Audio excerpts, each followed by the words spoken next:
Welcome to Spiritual Minefield. Today we're going to look at remaining hopeful in the end times. Stay tuned.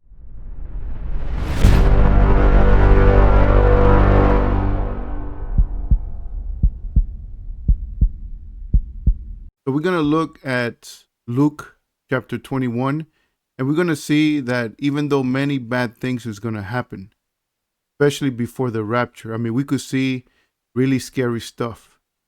But Jesus says to be hopeful. He's encouraging us because when you see these things occur, guess what? He's right at the door. He's about to come. So that's good news. So let's start here in verse 25. And it says, there will be signs in the sun and moon and stars. So basically this is talking about space. The sun will get hotter, or we're not going to receive too much light from the sun. We're not going to see the stars is going to be really dark, just signs in the heavens. And then it says, and on the earth, dismay among the nations, bewildered by the roaring of the sea and the surging of the waves. Men will faint from fear and anxiety over what is coming upon the earth, for the powers of the heavens will be shaken. At that time they will see the Son of Man coming in a cloud with power and great glory. When these things begin to happen, stand up and lift up your heads, because your redemption is drawing near.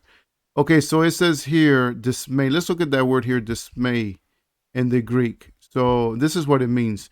The meaning of the word dismay in Greek is tension from difficult circumstances that won't move, which produces distress.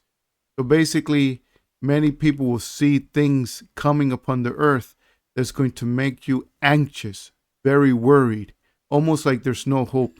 Is that bad? And it says here, it says the roaring of the sea and the surging of the waves. You're going to see things in the ocean that you never saw before. It's going to be that scary.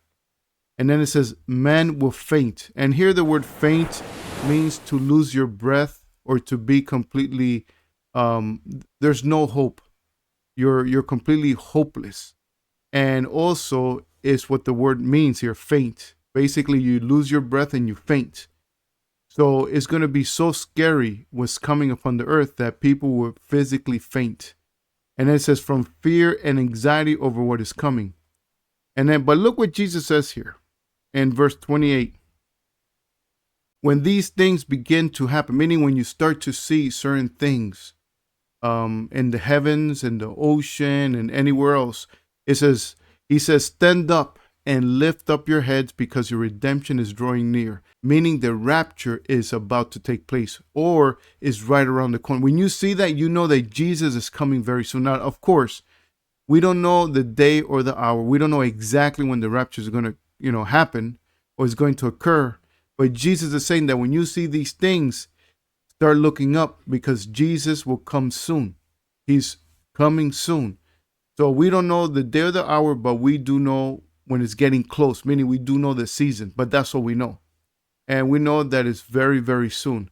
Now, let's go down here to verse 34. And it says, but watch yourselves, or your hearts will be weighed down by dissipation, drunkenness, and the worries of life. And that day will spring upon you suddenly like a snare.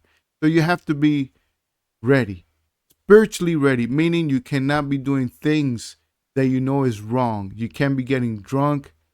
You can't be doing drugs.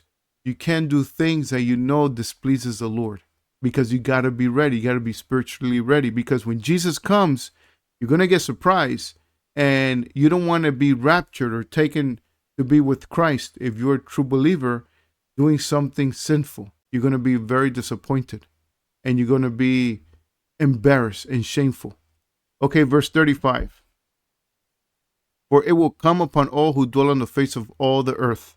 So keep watch at all times and pray that you may have the strength to escape all that is about to happen and to stand before the Son of Man. So basically, the ones who are going to get surprised are the ones who stay behind. They're going to go through that distress, that tribulation, that testing that's coming upon the whole earth. But look what it says here. And pray that you may have the strength to escape. So you see here the phrase, to escape all that is about to happen, everything that's coming upon the earth. there's people that will escape. Now, let's go quickly, and I'm going to show you two different groups of people. Here it says, have this the strength to escape. So there's people that will escape what's coming, and there's other people that will not escape, and we're going to see that. So we're going to go here to 1 Thessalonians chapter 5, and starting in verse 2. And then look what it says here. For you are fully aware that the day of the Lord will come like a thief in the night. While people are saying peace and security, while people are saying, oh, look, we got peace and security, everything is great, destruction will come upon them suddenly, meaning you see God's judgment commence, and they're going to be caught off guard. Like labor pains on a pregnant woman. Now, look what it says here. And they will not, what? Escape. You see that? So in Luke 21, it says, pray that you may have the strength to escape. But these people here, it says, and they will not escape.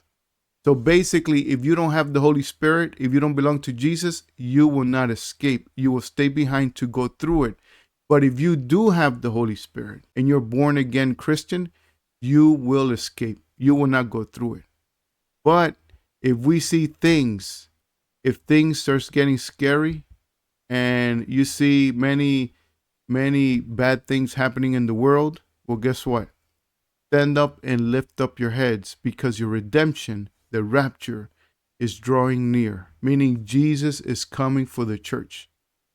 So be encouraged and know that the worse things get, the closer Jesus gets to get us. Thank you for listening.